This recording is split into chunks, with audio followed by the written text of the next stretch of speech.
you are here. During your Friday at 5 o'clock, each of you, by being virtually present, have taken the next step, committed to being a leader on your campus and a future leader in the profession of your choosing. To truly learn how to lead, not just being exposed to training, is enough. It's equally important to expose all of you to role models and mentors. To do this, the Pike Alpha Foundation sponsors what's called the Leadership Lecture Series, what we're doing right now, where we ask successful and prominent alumni to spend time with you, sharing inspiring lessons and stories so that you can learn from their experiences and use their practices to enhance your own life.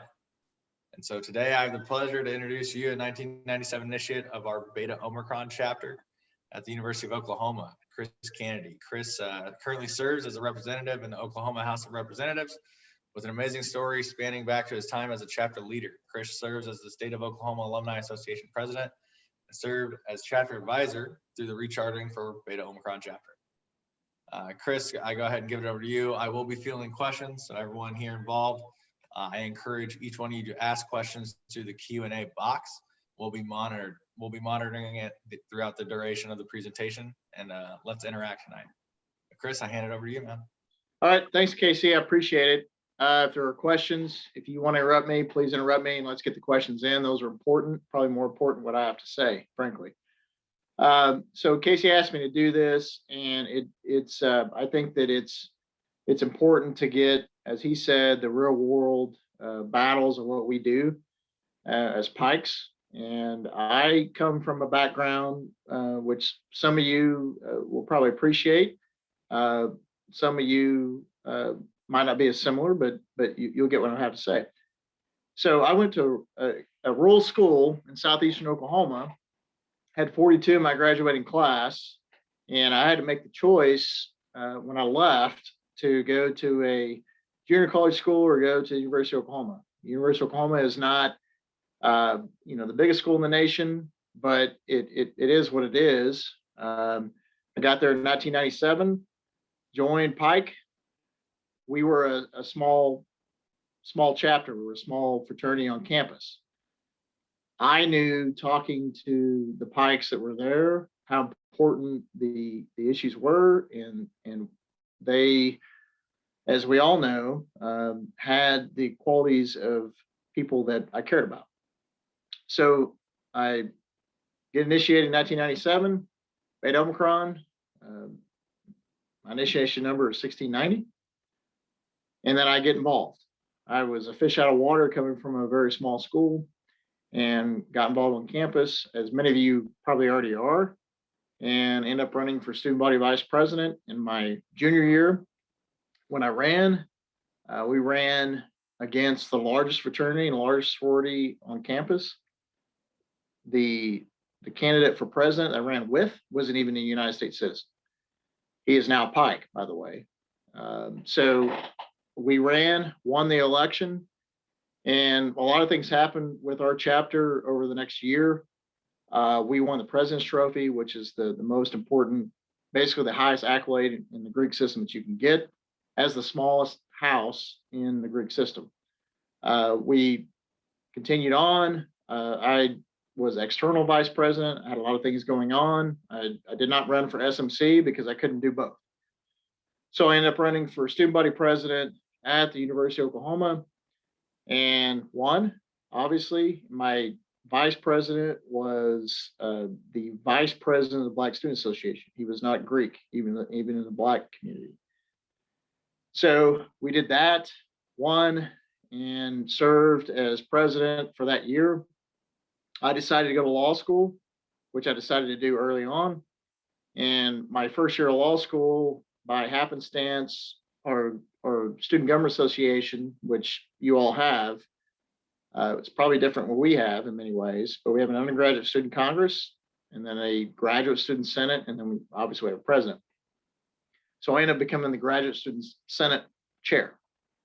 So I did that, served, and then served my time in student politics, and then got out. I did a joint program, JD MBA at OU, got my law degree and my MBA, and I was in law school when 9/11 happened. So I was sitting in torts class when the towers fell. And I signed up and joined the United States Marine Corps. That created a lifestyle for the next probably 10 years that was obviously, as you would expect, I was all over the world. But I will tell you that my time at Beta Omicron was important in that, because I knew that whatever I was going to do, just as I did in my undergraduate time in law school, I need to be the best that I could be. And so I persevered, did what I needed to do, moved to South Carolina, was at Paris Island, didn't think I was going to deploy. Within 3 months, I was deployed to Iraq. Long story short, after that deployment, I did 3 others to Afghanistan. Loved the Marine Corps, got hurt in Afghanistan, and had to come home. And so I came home to where I wanted to live. I lived on the East Coast and the West Coast, lived overseas, and I knew I wanted to move back home. Stayed involved with the fraternity as much as I could. I served as chapter advisor when I was in law school. And then when I came back, we formed the State Alumni Association and, continued on with what mattered from a leadership perspective. And that was my time in the fraternity. Moved back home. I did a stint in the West Virginia National Guard just to play off of being in DC. My wife decided that she wanted to come home and raise our kids in Oklahoma, which was probably the best choice that we made. And I became a member of the Oklahoma National Guard. I still serve today, Colonel, Lieutenant Colonel in the National Guard in Oklahoma. But when I came back home, I had to make a choice. So I did not want to leave the Marine Corps active duty. I had to because of what happened in my life and the injuries that I had. But I ended up joining the National Guard. So I went from West Virginia back here to Oklahoma, as I stated. Then I got asked to run for office. And so in Oklahoma, we have term limits of 12 years. And so my representative was terming out, lived in the district, had a 5-way primary, won it outright. And I've been serving in the House since 2014. Since 2014, if you look at the makeup, because we have term limits, I'm now in my 7th year. And so time-wise in, I'm probably more senior out of 101 members than 95, just because of term limits and the turnover, and then, of course, people leaving office. And so I've served as Judiciary Chair for 4 years. I have other titles that won't matter to any of you. They're internal. But it was, so my committee, I had a meeting this past Tuesday. We had our snow issues and weather issues here. And then this Tuesday, I have my committee. I get the most bills in the House. It's kind of a dumpster fire. And so I will get probably 30 to 40% of the bills, because the way people look at it is if it involves the law, it can go to Judiciary. So I've done that since 2014. I've loved it. I appreciate my military service more than my term in the legislature for a lot of reasons. As you all have seen, what's going on in our country, politics isn't the greatest thing to be in right now, but I look at it as service and try and do the right thing. Married my wife in 2005 and took her to the East Coast. She's from Oklahoma as well. We have 2 kids. She's been a rock star. She's been really the person who's kept our family afloat the entire time through my 4 deployments, my political career, and all the things I just told you about. I have 2 kids, Cannon and Shelby. Cannon turned 12 2 weeks ago. My daughter will turn 11 in August. They're 17 months apart because they were between deployments, frankly. So I have enjoyed what I've done, but I will tell you all that my service and time in the chapter was extremely important for a few reasons. One, it introduced me to people that I would not be introduced to, not only locally but nationwide. There are people that I have befriended that I would not have befriended if we weren't Pikes. And it also taught me leadership qualities that were important to move forward, not only my military career, my legislative career, and just life in general. So it's just one of those things in my short period of time, 1997, and it's flown by. It feels like it's a few seconds in time. But I owe a lot to the people I served with, not only prior to me, but since then. And I have a lot of friends. The thing about being a Pike is that your friends are your friends, and you get it no matter how old you are, when you're initiated, what you do in life. And so the qualities I learned from being in the chapter really bled through everything I do in life. And I have a few Pikes in the legislature. Lost one this last session who turned out. But it's always important to know you have someone you can trust. And whether you're in the military, whether you're in the legislature, or just going through life, integrity and trust carries you through. So that's sort of the nutshell what I've done to this point. Happy to be on this call. I would tell you that there are very few things that I would be on this call on a Friday evening that my wife and I'll be pissed about, but she understands how much I appreciate the fraternity and how important it is to me. So Casey, I'm happy to answer any questions. That's sort of the nutshell of me and where I've been, and I will open it up to, I know we have a few questions in chat, but I'll open up to you to monitor that and figure out how we want to go forward. Yeah, we've had one question come in the chat, and I encourage everyone to keep using the Q&A to drop these questions in here to be able to interact with Chris. But this one, they thank you for your service and said, how large was the chapter when you arrived, and what did you do to grow the chapter? Yeah, that's a complicated question. So Beta Omicron was chartered in 1920. And when I came to the chapter was probably 25 men. My pledge class was the largest in probably in the recent 15 years from the time I was initiated. We grew slightly over time, over my time in, but what mattered more was not the number of people we had, but the quality of men we had. And so, as I told you, we won the President's Trophy. We had we special initiated people. We had me, who was president. We had other people who were involved. And so we had the cream of the crop as far as I was concerned. The Greek system at OU is large. And so the average chapter size at the time was probably 100 men. And whenever I was leaving, we probably had 50 to 60, but it was growing. And I was chapter advisor for a few years after that. And so whenever we did the recolonization a few years back, they asked me to be involved, and I was happy to do it. Casey can probably tell you how large a chapter is now, but it's well over 100. We have a large number of alumni legacy Pikes who are now in. And so we grew it gradually. It was a competitive system, but that really wasn't due to me. That was due to the people who were there and the people who were investing in Pike day in and day out. So I guess the moral of that story would be, just if you're a small chapter out there and you're worried about growth, go find quality men. That's what matters, because you have to separate the wheat from the chaff and figure out who you want to be a Pike. It's not always about numbers. It's about quality of people. And that was the focus we had. And that's the focus I think you all should have going forward. Yeah.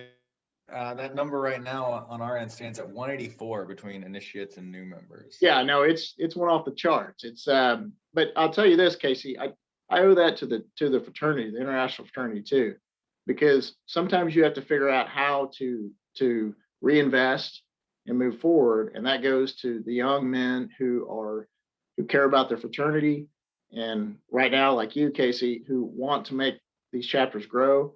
And I guarantee you that those 184 men, because I've met them, I've worked with them, are quality people. And that's what matters again. And so that is a testament to the fraternity and why we're here and why we're having this conversation.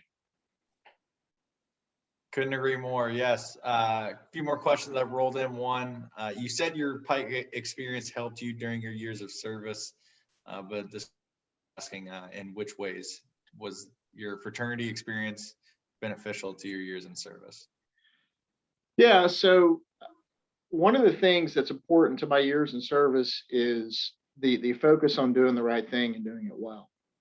So one of the things I didn't mention is I went to law school, did the joint program, got an MBA, then I went to DC and I went to George Washington University and got a master's in foreign relation and national security law. And the things I learned in Pike in the regiment to do not only the right thing, but do it better than everyone else is what got me where I needed to be. I joined the United States Marine Corps because I knew that I could do it better than anybody else because of what I learned in the fraternity. And but for what I learned in fraternity, I would not have been successful. My officer candidate school class, I had 60 people in the class. We graduated 26 out of 60. And the things I learned in the fraternity, because I was just a young kid coming out of a very small rural school in Oklahoma who didn't know anything. So my experience as a fraternity is what set me up for success to get through what I did in the Marine Corps, including the 4 deployments, as well as what I've done on the education side, as well as being successful in the State House of Representatives. I cannot tell you how important it is that and you hear it all the time, student leader, scholarship, gentlemen, all the things that you learn in the fraternity are what will propel you forward in the things that matter in life. And only that matter to you, because it's not about being selfish. One of the things the fraternity taught me was to care about other people, care about the success of other people. It taught me that that's what really matters. One of the things that you always hear, and you will hear people talk about, it came from many different people, a quote, it's amazing what you can get accomplished when you don't care who gets the credit. And that's something I learned from the fraternity. And those 4 years were valuable. Here's another thing I'll tell you. I lived in the house all 4 years. Now, I get it. When you have a large chapter, you can't do it.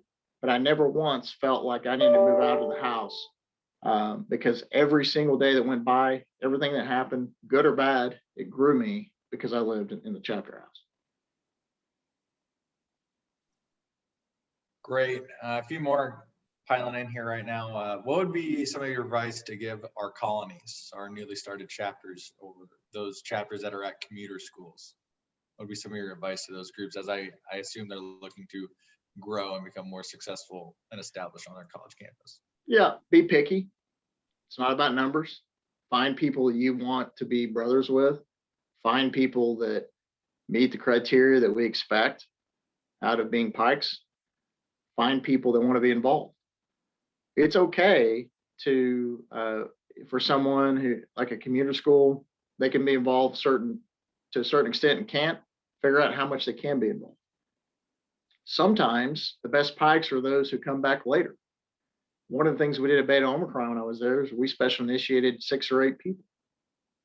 But you have to figure out what is the lifestyle of your campus and what's going on, but never, never forego quality of members. So you got to find the right mix according to the people that you have on your campus, but always remember the core functions of the fraternity and what we teach, and make sure that you're picking people, you're offering bids to people who meet our standards. Because if they don't meet our standards, they have no business being in our fraternity. Great. And rolling along here, Dylan from our Epsilon Iota chapter asked, what was your biggest improvement from being in Pike? Biggest improvement is what's helped me across the board, and that is, and this is probably not the one that I should focus on, but I will. It was the social aspect of being in the fraternity. So I came from a small school. I came in the fraternity. I learned how to work with people. I learned how to build relationships. And when you're in a foxhole in the Marine Corps, or you're in the legislature negotiating bills, my experiences in the fraternity, working with people and personalities from across the board, was key. And that relationship building, because it is all about relationships, is what really has propelled me in every aspect of my life.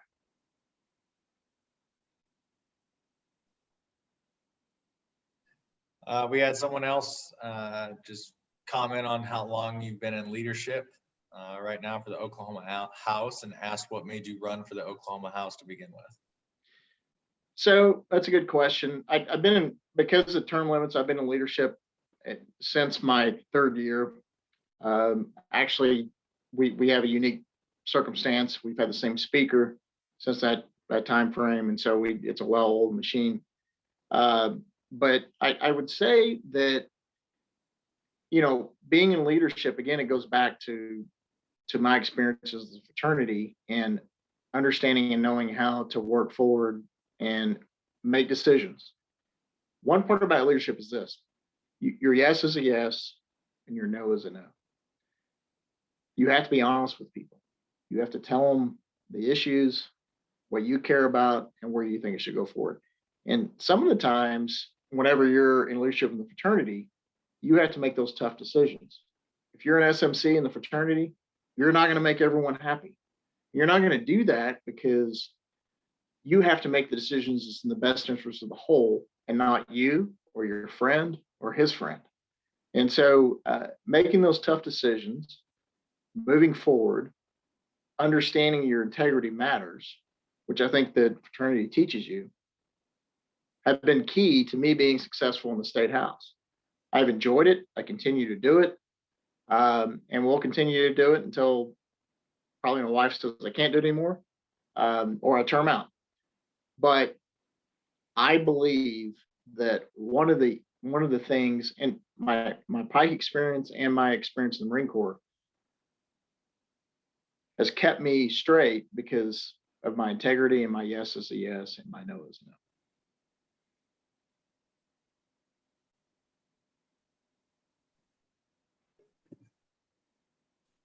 We've had a couple of cheers for the special initiations that you did, Chris, while you were in the undergraduate chapter. And one question was, how did you get the active, so the initiated brothers, on board for those kind of special initiations, that guys that didn't go through the process? That's a really good question, because you go through the process, and we know the process, and I think the process has changed dramatically over the past even 15, 20 years. But when we're trying to find people that emulate what we care about and the qualities we care about, sometimes when we bring people in the chapter, even me in 1997, people took a risk. They didn't know what I was going to do, how successful I would be as a person. They could give me the tools to be successful, but you still had the unknown. With the special initiation program, you can go out and find the people that you already know emulate the things we care about in the fraternity. One of the things in Oklahoma, which if you all didn't know, we have a rich history of leadership in the international fraternity. So you got John Michael Williams, who I still talk to probably once a week, lives in Oklahoma City, and his son was a past international president. He special initiated at the convention in New Orleans the Secretary of Finance for the state of Oklahoma. We knew that he had the qualities of people that we wanted in our fraternity. So instead of having a chip on your shoulder and saying, well, these people aren't the people that went through the process and so on and so forth, that's not how you should look at it. You should look at it as this is someone who is a gold mine that we missed as a fraternity, the entire Greek system as a whole, and bring them in. I think the special initiate program is key to our success going forward. I will tell you that the people that I was involved in who were special initiated, we're talking people that are now, and these were people who are graduate students or undergrads. We brought them in. They're high-powered attorneys. I know an ambassador that's in Russia right now that was special initiated through Beta Omicron. You've got people who are involved in obviously state and federal government. So don't shy away from the special initiative program. Sometimes we don't get them all. And when I say we don't get them all, I mean it from a Greek system across the board. Sometimes people slip through the cracks, and sometimes they're not ready. But we as an international fraternity want people who meet our criteria. And why not go out and snatch them up, make them leaders in our fraternity? There are special initiates in our fraternity. They're involved in leadership, give philanthropically. So let's go find the people that we missed, because in the community, because those are people that can be just as impactful as people like you and I who went through the traditional process. What matters is this: it's not about us individually, it's about making our fraternity stronger collectively.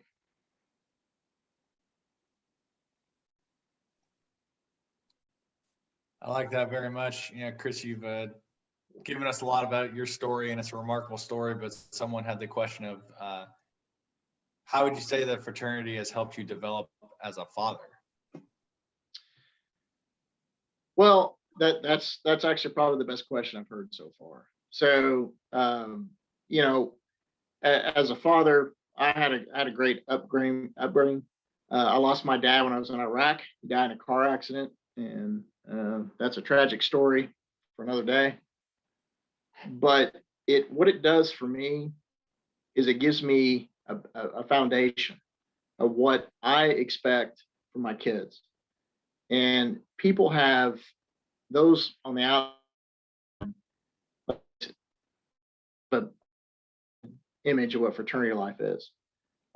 My father, before he passed away, he had that image, but he figured out that how important the fraternity was to me, and me going forward and being successful. It gives you the tools you need. It goes back to leadership, and like it or not, being a dad involves being a leader, and so it really shapes you in a way to where you care about the future of your kids in a way you didn't think about before. So my kids are, in the next 8 to 10 years, are going to be going to college. And so I have a very diversified perspective of what they're going to do when they go to college. I also have a very diversified perspective of what I've done in the legislature, what I did in the Marine Corps, what I currently do in the Guard. But the root of all that was my time in the fraternity, because my time in the fraternity created a foundation for military service, legislative service, and trying to be a good father to my kids growing up. There is a common theme. The fraternity sets you up for success. College sets you up for success. You become an adult and you move on. And being a parent is no different from any of those other things.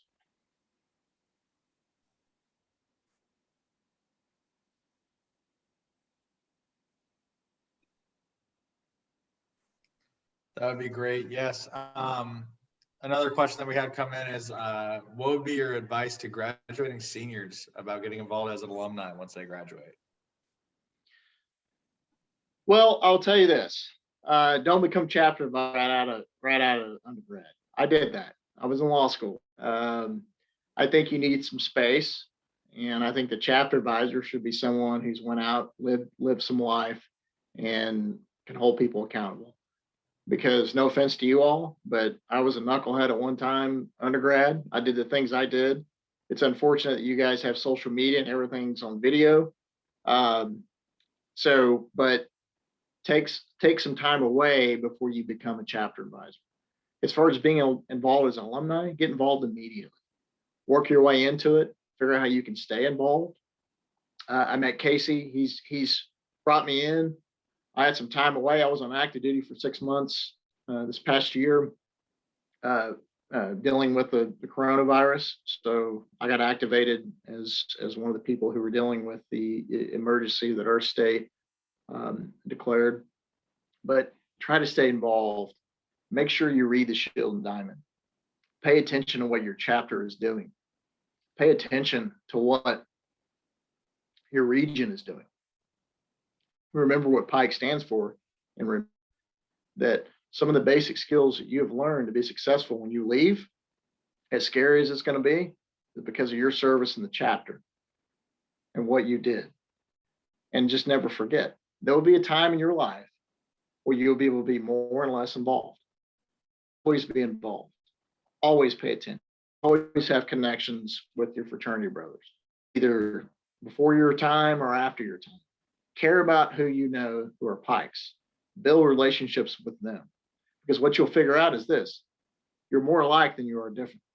And you're more alike than you are different because you learn the skill sets that you need to be successful in life because of your time in Pike.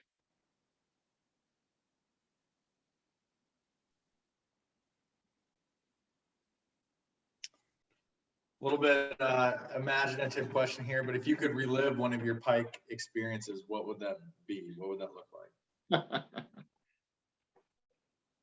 Yeah, I mean, reliving a Pike experience, I think it would be having the opportunity, depending on what you have on your university. Some of you may have houses, some of you may not. It would just be the camaraderie. We all got in trouble and we did things we probably shouldn't have done. College kids do it, but we did it collectively and we were brothers together. And so if I could relive my experience, it would be being able to spend the time that I had, which was valuable and was short-lived, in the house, doing things we did. I lived in the house for 4 years because I thought it was important, because there was someone living on both sides of me. And it actually, frankly, helped me serving in the military because I'd already lived that lifestyle. So being that close to people that I cared about, that I shared a similar vision to, whether we were getting in trouble or doing great things or doing philanthropy or whatever, we're doing it together.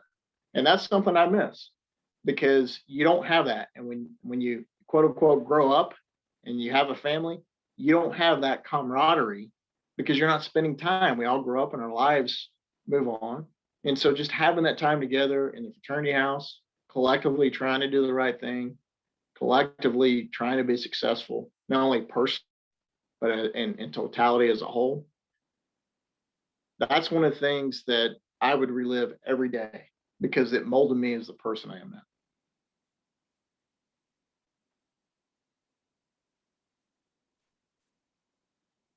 That was really good. Chris, I got a question for you since I know a little bit extra to your story here.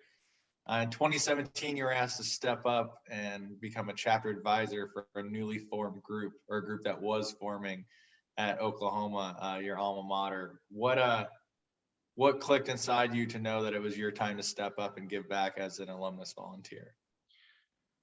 So Casey, one of the things that I did, I told you I'd done it before. So I've been the chapter advisor right out of when I was in law school. But why I stepped up was because I cared about the success of the fraternity. I told everyone here that Beta Omicron was chartered in 1920, and we needed to do it, and we needed to do it right. I still had lots of relationships on campus, and I wanted to make sure the folks that were on campus from an administrative side knew how big a deal Pike was going to be, and that we knew how to do it and we did it right. And they were going to bring quality people in the fraternity. So that was important to me. It took time that I frankly didn't have, but sometimes you have to manufacture time and figure out how to do it. I cared about the fraternity. It molded and shaped me. And so I knew that when I stepped back in the role that that I would do what I needed to do to get the fraternity where it needed to be. And I did not create this 184-man chapter at Beta Omicron. I'm thrilled about it. It's more than I was ever involved in. But what I cared about was just being that small piece that propelled it forward to get the quality of men that we have there now. And it's one of the things in life that I won't forget. I didn't have time to do it when I did it, but I'm glad I did it. It was important to do because I know, and the great thing about it, Casey, was the time we were going through it. We had members who were already initiated, came from other chapters, and we had people that weren't. So I went through several cycles of leadership, probably 3 or 4, to meet the guys that were coming through. And frankly, it brought me down to a point where I took a step back and took a look at what was going on in life, in society, and realized that in my own little world, there was many different other worlds that were going on. But the best thing, the best reward was to see people who came in the fraternity, who cared about it, who were motivated about it, wanted to get up in the morning and make sure not only that they did what they needed to do as doing well in school, philanthropically, but also just as a person. And that was the thing that was the most rewarding in being involved in structure. I said it before and I will say it again. It is amazing what our fraternity can do to come in to a university and build a chapter quickly, filled with quality men.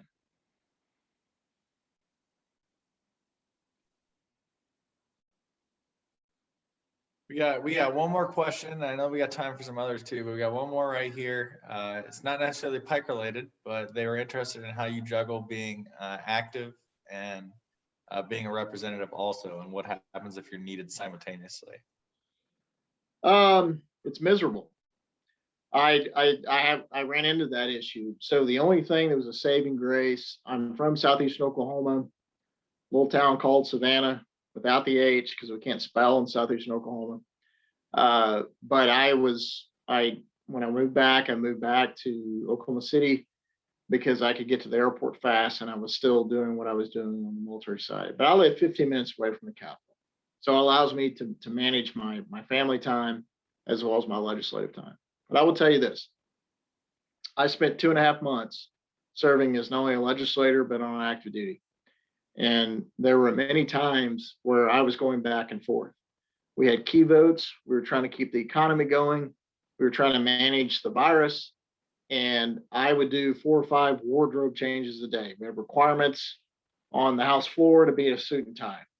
And I would go to the Capitol. I would change clothes as fast as I could. I would have my boot socks on and my tan shirt for being in uniform. I'd have a suit on. And that got old really fast. And so it got to the point where I would race over to the Capitol, and I'd be with the governor all day at the Joint Operations Center, and I would see him at the Capitol. But he had the ability to go back and forth, and I would finally got to the point where I'd sit in the back of the chamber, and I would just vote. I'd have someone in the chamber. I would hold my finger up, and they'd vote yay or nay. And I ended up having to do that because I just got physically exhausted, and I got tired of changing clothes. And my colleagues said, well, we'll just suspend rules and we'll allow you to be on the floor in uniform. But I knew that wasn't the right thing to do. It was a bad look. It wasn't when you serve in the military, and as we learn in the fraternity, it's not about what people think about you, it's about who you are. It's not your reputation, it's your character. And so I knew that I'll sit back, I'll be behind the scenes, but I'll still do my job. So was it difficult? It absolutely was. Was I tired? I absolutely was. But you know what? That's life. It's just like being an undergrad and work hard, play hard. And you might go out and do a date party, do whatever, but you better make sure that you make that exam the next day, and you better make sure that you ace it, because that's going to matter going forward. And so that's what I knew. And we go back to the qualities of being a fraternity, and it's the whole work hard, play hard mentality. So I knew the 6 months or the 3 months when I was dual tasking that I needed to get it done. And I would have my time to relax later. So how did I do it? I just did it, because that's what we're supposed to do. Whenever life throws you curveballs, figure it out. Get the mission accomplished. Try to be as successful as you can. You will always make mistakes. I've made many mistakes in my time, but I've tried my best to do the right thing. And that's what I did serving in both roles. It wasn't easy, but it was important to me because it's about service, and service is something we learn being Pikes. So that's a quality that it will come up in your life. You will think as you are now. You think you're so busy you can do nothing else. Well, suck it up, figure it out, do the right thing, be successful, and it'll all come out in the wash. Another military question here. They asked, what do you feel is the best part of officer candidate school, and what was the hardest? So the best part is the camaraderie. You can only survive as a collective whole, similar to being in the fraternity. I told you that my time in the fraternity set me up for success because of, I lived in a fraternity house with some people who may have focused on other things other than what I was doing, and we were very different, but we knew we had the same common goal, and that was to be successful. The hardest thing about officer candidate school is that it's psychological warfare.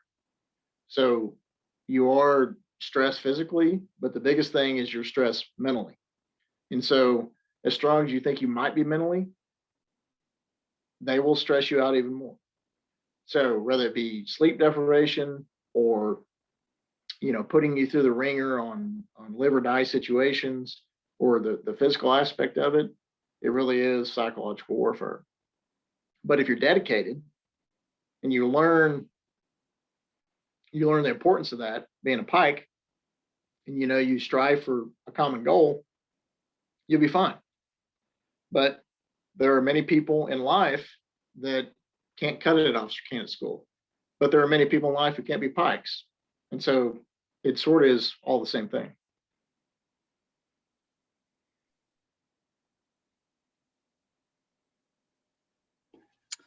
Chris, do you read or listen to anything that motivates you or keeps you motivated throughout the day?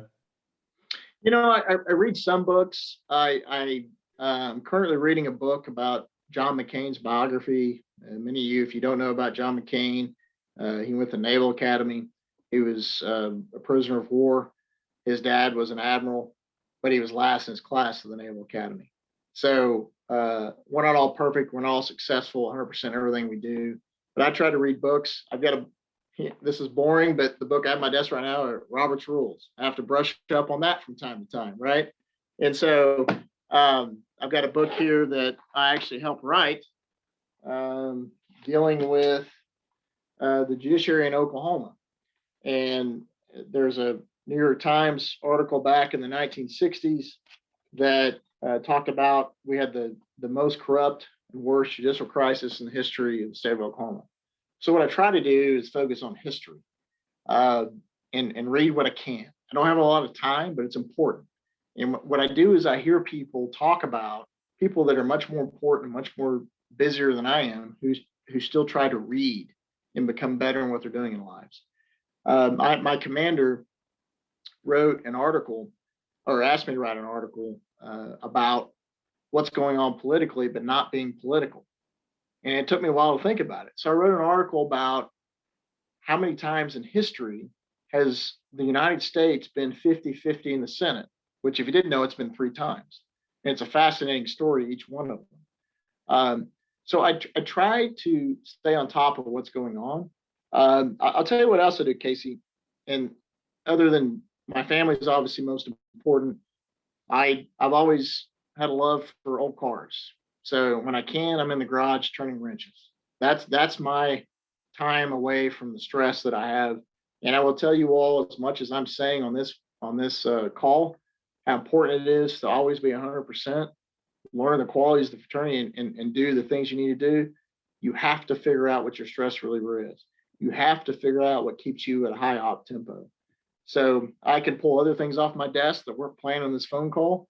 But the point is that life will go on, but make sure that you take a moment to take a deep breath and figure out what keeps you grounded as a person. That's important as well. Your family is number one. And so my wife and my kids, they're number one. But you have to look forward in life and figure out what's going to keep you grounded, especially when we're living in times we are now, where things seem to be in chaos. But find what matters to you. I doubt that there are very many people on this call that are going to pick up Robert's Rules of Order, and that's what's going to keep you grounded. But do what keeps you grounded, but do something that makes you better as a person.